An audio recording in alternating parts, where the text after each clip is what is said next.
तो मान लो सबसे पहला वाक्य ये है, सिंह वन में गरजता है। अब इस वाक्य को बनाने के लिए हमें कर्ता देखना है। कर्ता मतलब काम को करने वाला। तो गरजने का काम कौन कर रहा है? सिंह। तो कर्ता के लिए हमें शब्द रूप याद करने पड़ेंगे। शब्द रूप में हमें सबसे जरूरी है एक पुल्लिंग और एक स्त्रीलिंग हम याद कर लेंगे। अगर एक पुल्लिंग और एक स्त्रीलिंग हमें अकारांत और आकारांत याद हैं तो उसके जैसे हमारे बहुत सारे रूप याद हो जाएंगे और लगभग हम समझ लो हमें अनुवाद करना आ गया।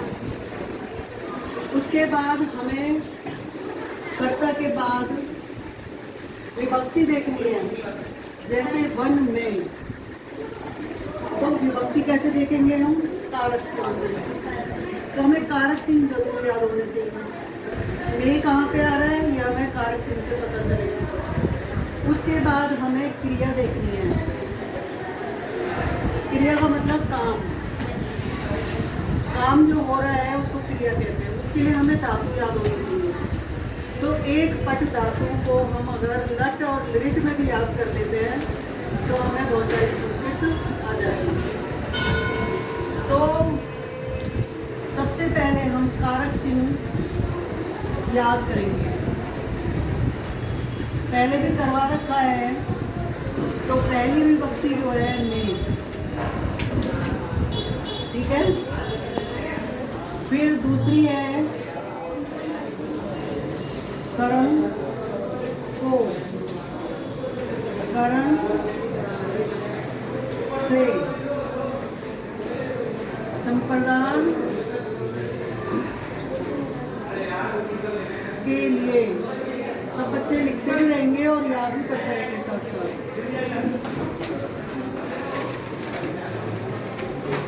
अपादान से संबंध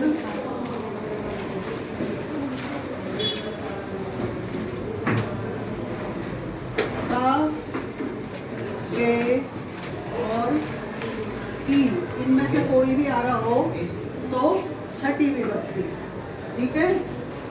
और अधिकरण हो गया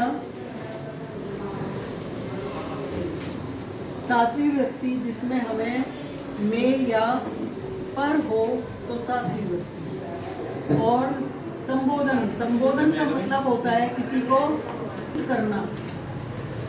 संबोधन का मतलब होता है किसी को संबोधित करना। जैसे मैं तुम लोगों को संबोधित कर रही हूँ इस समय कि अरे बच्चों ध्यान से सुनो, है ना। और हे भगवान, इसके लिए हमें संबोधनवाचक चिन्ह लगाना पड़ता है।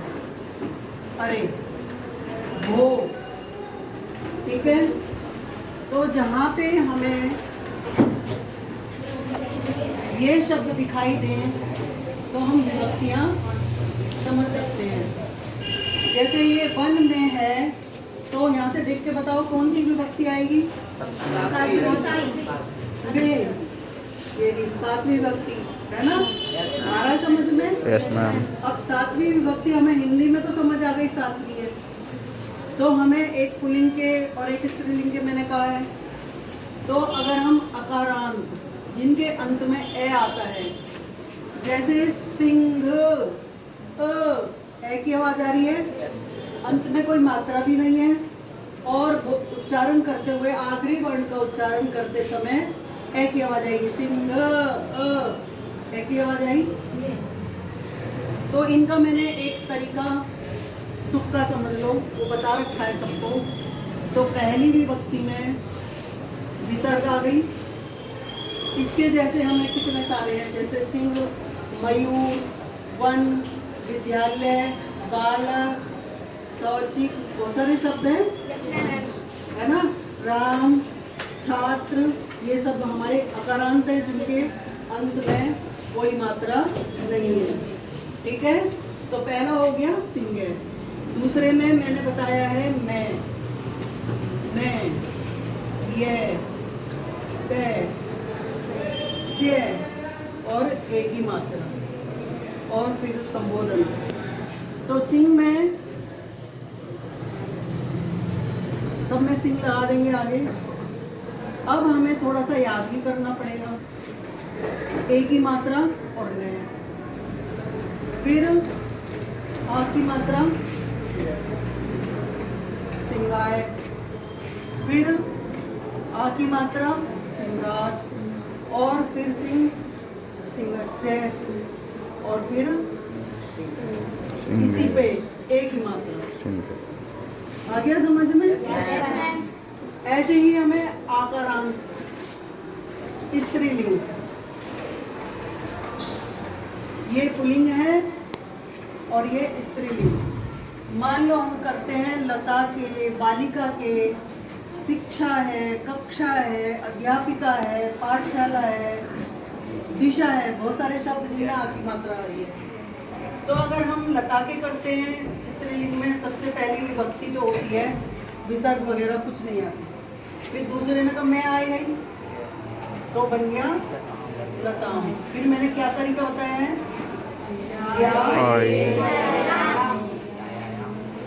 ये तो याद हो जाएगा।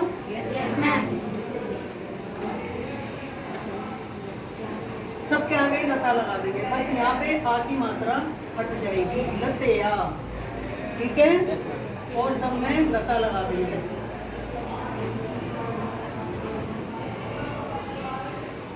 तो हमारे ऐसे पहली लाइन एक वचन की लाइन बन जाती है। द्विवचन और बहुवचन याद करना बहुत आसान है, लगभग सब रूपों की एक सी होती है, द्विवचन और बहुवचन की।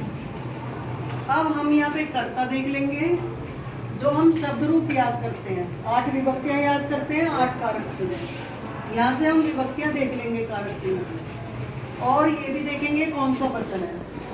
वचन हम 3 वचनों में याद करते हैं, वचन देख लेंगे। फिर यहाँ पे कौन सी विभक्ति आएगी वो देखेंगे, और यहाँ पे क्रिया देखेंगे। क्रिया में भी अगर ये कर्ता एक वचन का है तो क्रिया भी एक वचन है। तो मैंने बता रखा है सिंह, सिंगौ, सिंगा, पहली विभक्ति में एक वचन, द्विवचन और बहुवचन। उसके साथ मैंने बता रखा है ती, ते, अंति,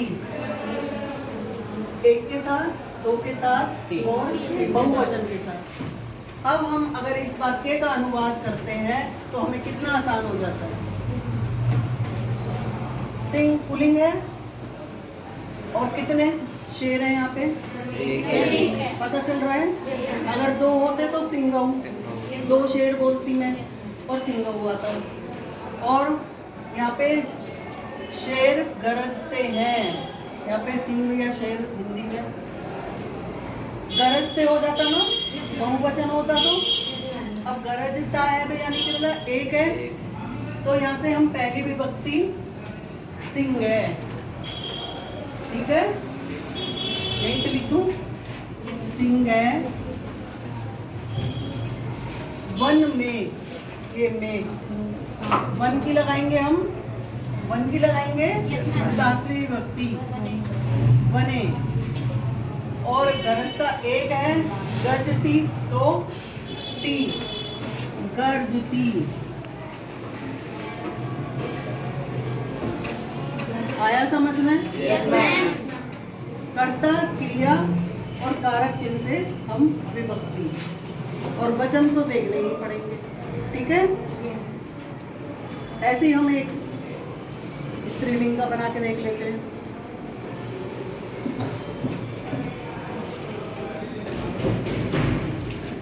लड़कियां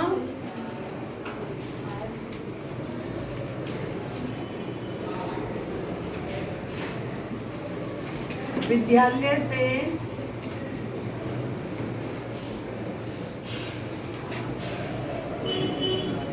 जाती हैं।